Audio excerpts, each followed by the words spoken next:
الحمد لله والصلاة والسلام على سيدنا رسول الله وعلى آله وصحبه ومن والاه واتبع هداه وبعد.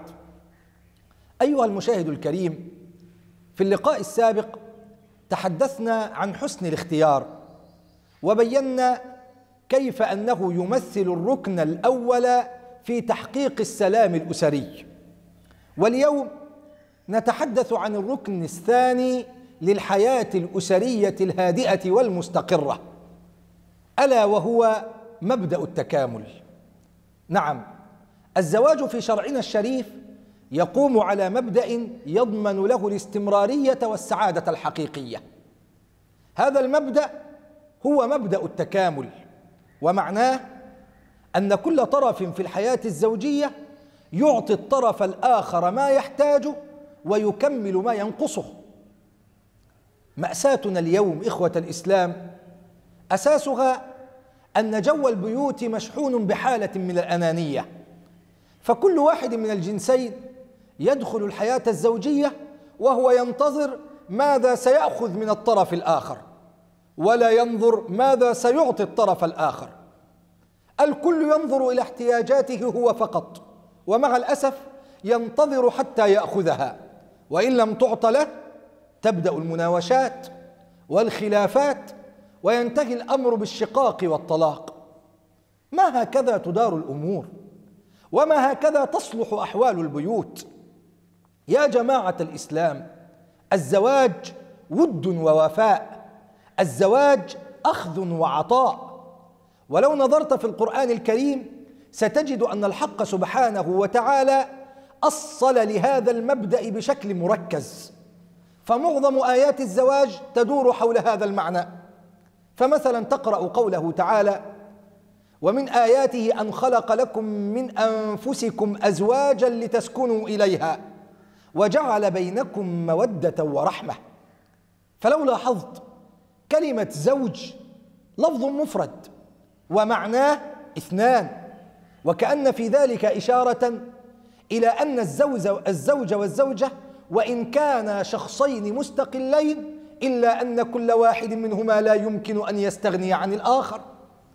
واقرأ قوله تعالى: أحل لكم ليلة الصيام الرفث إلى نسائكم هن لباس لكم وأنتم لباس لهن. ما أبدع هذا التصوير القرآني الذي يجعل الرجل سترا لزوجته، مراعيا لمشاعرها، محافظا على حقوقها، ويجعل المرأة سترا للرجل حافظة لحقه.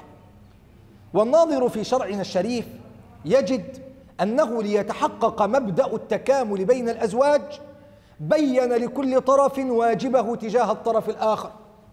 فرعاية لحق الزوجة أمر الشرع الشريف الرجل أن يحسن خلقه مع امرأته وأن يعاشرها بالمعروف، فقال تعالى: وعاشروهن بالمعروف. والمعروف كل ما يتفق مع مبادئ الشرع من العبارة الطيبة والابتسامة الطيبة والتعامل الطيب. ومن العجيب أننا نرى اليوم صنفا من الأزواج يكون خارج البيت في حالة من الأدب العالي والأخلاق الرفيعة، وإذا دخل البيت يخلع عنه كل تلك الأوصاف، لدرجة أن بعضهم لا يكاد يسلم حتى على امرأته. وهذا والعياذ بالله من سوء العشرة، بل من خسة الأصل. إذ كيف يحسن خلقك مع الغريب ويسوء مع أقرب القريب؟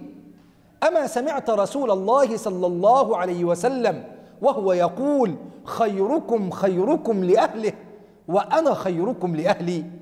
وهذا لم يكن كلاما فقط منه صلى الله عليه وسلم، بل طبقه تطبيقا عمليا، حتى إن السيدة عائشة رضي الله عنها تقول عن حال رسول الله صلى الله عليه وسلم في بيته: كان رسول الله صلى الله عليه وسلم في مهنة أهله يرقع ثوبه ويخصف نعله ويحلب شاته. بل انظر إلى وفاء رسول الله صلى الله عليه وسلم للسيدة خديجة حتى بعد موتها.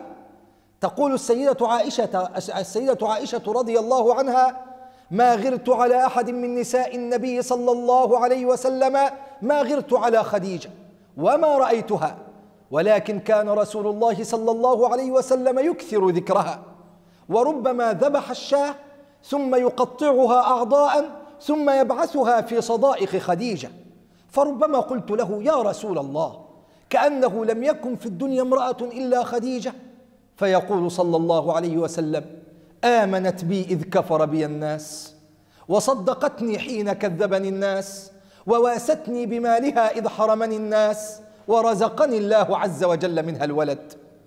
بل إن الشرع الشريف إخوة الإسلام أمر الرجل أن يحتمل الأذى من امرأته، نعم، وهذا أمر ينفر منه كثير من الأزواج ظنا منه أن ذلك يعد انتقاصا من رجولته وكرامته، وهذا ليس صحيحا.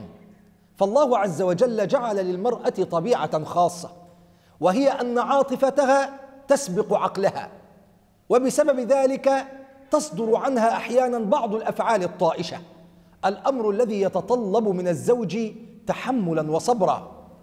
ولذلك يروى أن رجلا ذهب إلى أمير المؤمنين سيدنا عمر بن الخطاب رضي الله عنه يشكو له أن امرأته ترفع صوتها عليه، فلما اقترب من بيت سيدنا عمر إذا به يسمع امرأة سيدنا عمر وهي تستطيل بلسانها على أمير المؤمنين، فرجع الرجل، فخرج سيدنا عمر وناداه، قال: تعال يا رجل، ما حاجتك؟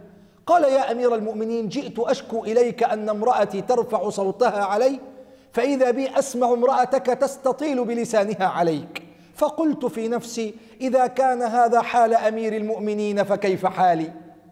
هنا قال له سيدنا عمر بن الخطاب كلمات تكتب بماء الذهب، قال له: يا أخي، إنها طباخة لطعامي، خبازة لخبزي، غسالة لثيابي، مرضعة لولدي، وليس ذلك بواجب عليها، ويسكن قلبي بها عن الحرام. فقال الرجل: يا أمير المؤمنين، وكذلك زوجتي تفعل. فقال له سيدنا عمر: إذا فاحتملها يا أخي، فإنما هي مدة يسيرة. هذه بعض الأمور التي أمر بها شرعنا الشريف الرجل أن يفعلها مع زوجته حتى يتحقق مبدأ التكامل، وحتى يستقر حال الأسرة وتسلم من الاضطرابات. نسأل الله العلي القدير أن يملأ بيوتنا بالمحبة والبركة، إنه ولي ذلك والقادر عليه. وصلى الله على سيدنا محمد وعلى آله وصحبه وسلم.